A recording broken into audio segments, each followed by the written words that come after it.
Dust hung in the heat like breath held too long. It shimmered above the prairie grasses, whispering against the scorched fence rails of the McCrae estate. The gate creaked open on its rusted hinge, and a little girl, no taller than the fence post beside her, tiptoed up the porch steps. Her dress, sun-bleached and threadbare, clung to her knees in the breeze. She raised a hand, tiny fingers trembling, and knocked once on the heavy oak door. From inside, boots thudded slow and deliberate. A pause, then the door creaked open, spilling shadow over the summit boards. There stood Boaz McCrae, broad-shouldered, long-faced, and weathered like the fence posts he carved himself.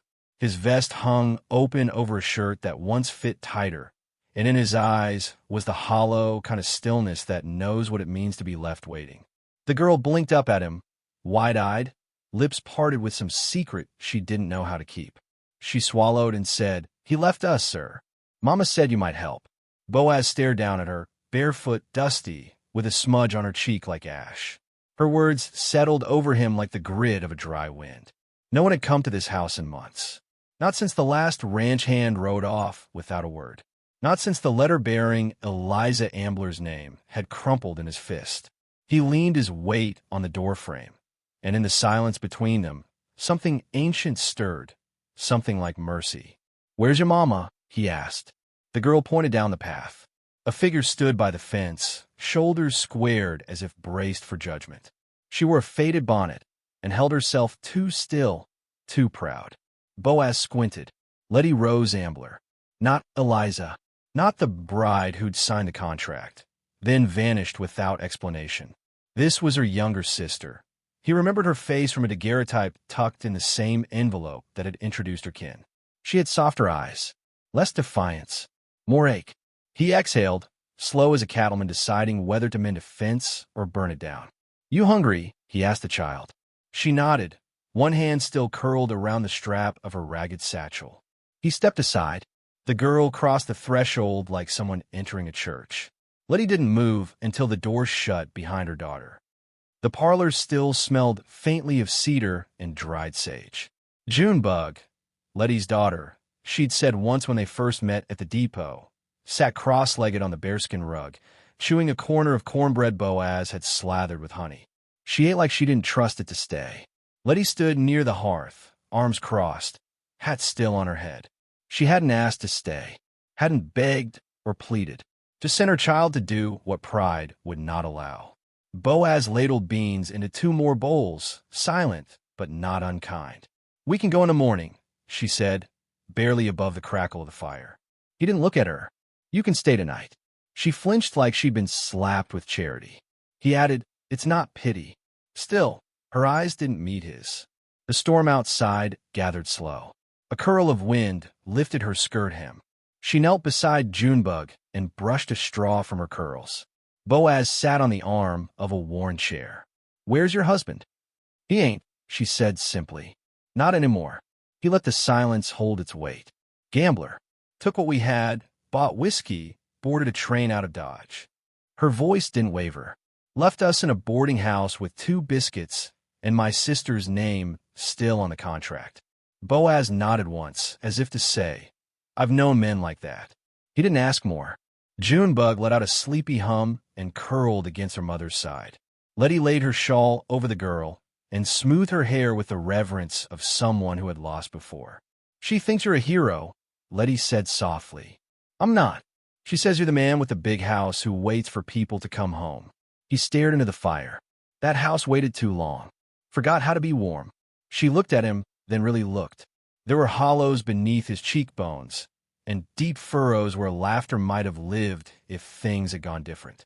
His hands were still rough, still strong, but one knuckle was split and healing badly. "You still got cattle?" she asked, needing to speak of anything else. "Few dozen. I let the east pasture go to seed."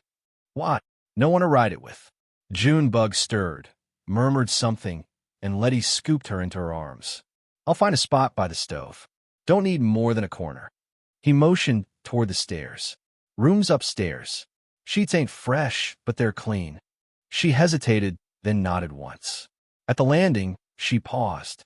You ever think maybe the one who came wasn't the wrong one? Boaz didn't answer.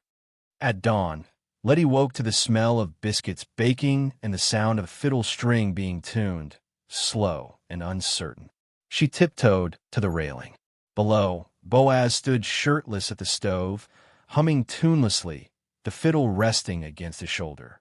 He drew the bow once, then set it aside. She descended quietly. "You cook too?" she asked, arms wrapped around her. He shrugged. "Man has to eat." Junebug ran in from the side porch, barefoot and full of mourning. "Mama, there's a whole garter back there. It's wild." Boaz smiled faintly. Used to be tamed. Like everything else, it grew feral without someone to tend it. Letty crouched beside her daughter, brushing dirt from her shins. "We'll be gone by Sunday," she whispered.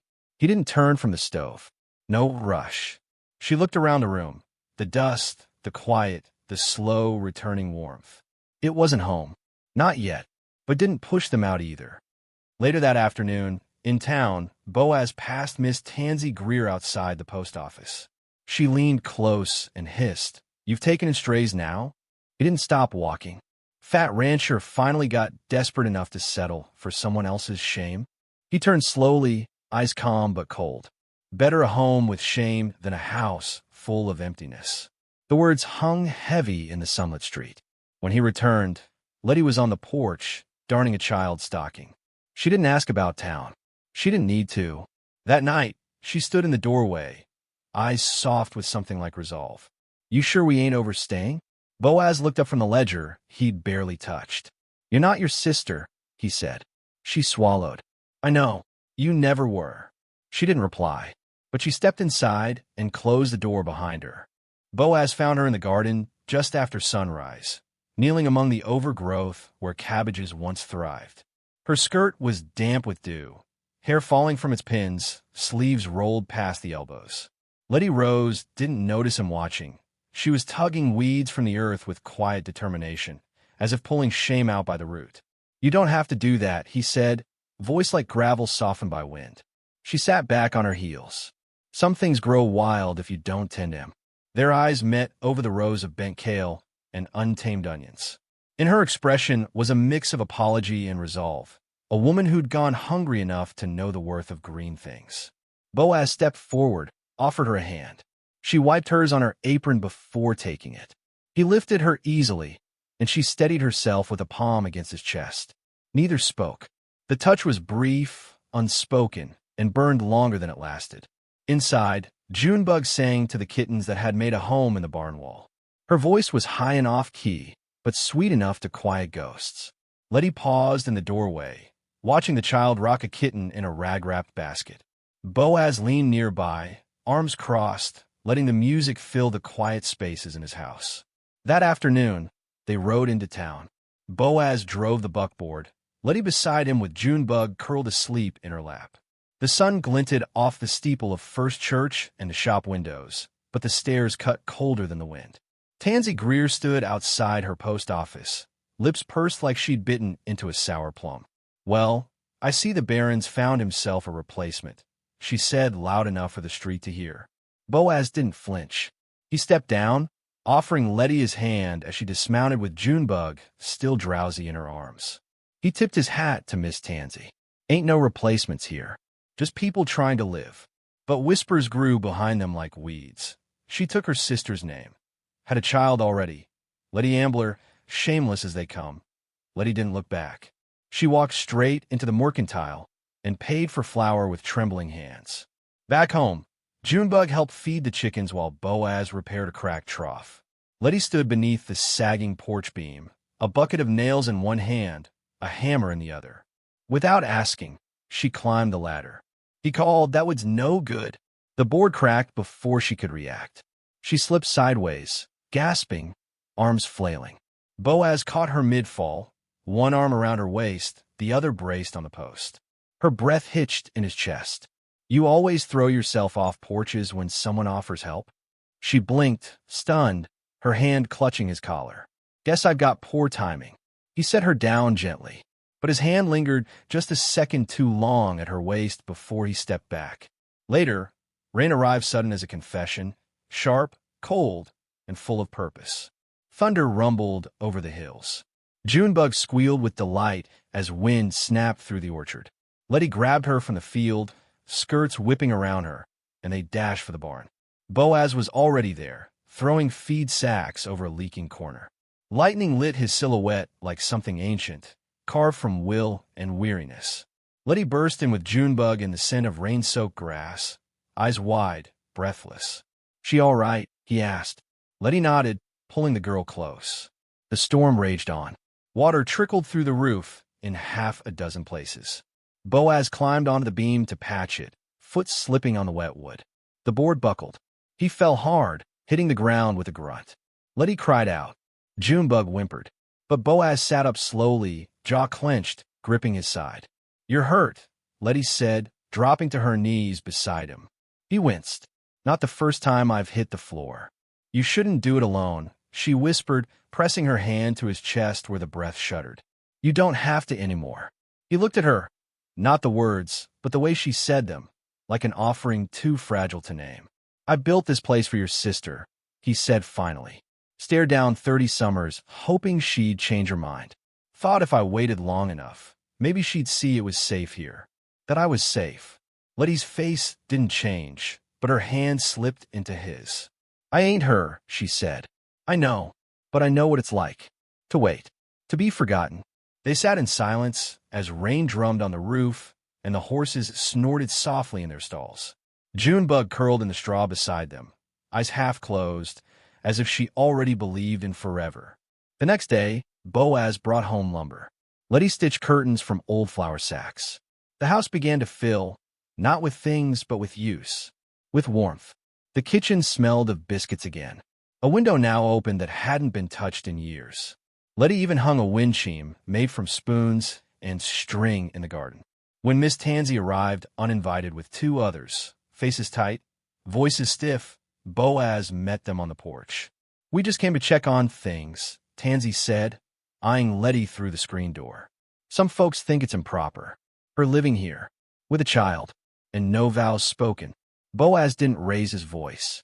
"She's done nothing improper. Still, it looks. I know how it looks."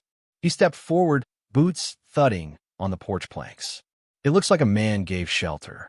Like a woman tried to survive. Like a child might have a place to sleep without shame." Tansy sniffed. "It's the talk, Boaz. You'll never escape it now." He looked back at the doorway where Letty stood, Junebug peeking behind her. "Maybe I don't need to," he said. "Maybe we've been hiding from the wrong thing." Tansy left with a humph and a flurry of skirts, her indignation trailing behind her like dust. That evening, as the sky turned amber and the cattle settled in the far pasture, Boaz found Letty in the parlor, humming low as she brushed Junebug's hair. "She won't remember any of this," Letty said, more to herself. Boaz sat beside them on the rug. "Good. She shouldn't have to." Junebug climbed into his lap without invitation. He held her carefully, unsure at first. She leaned her head on his chest and sighed.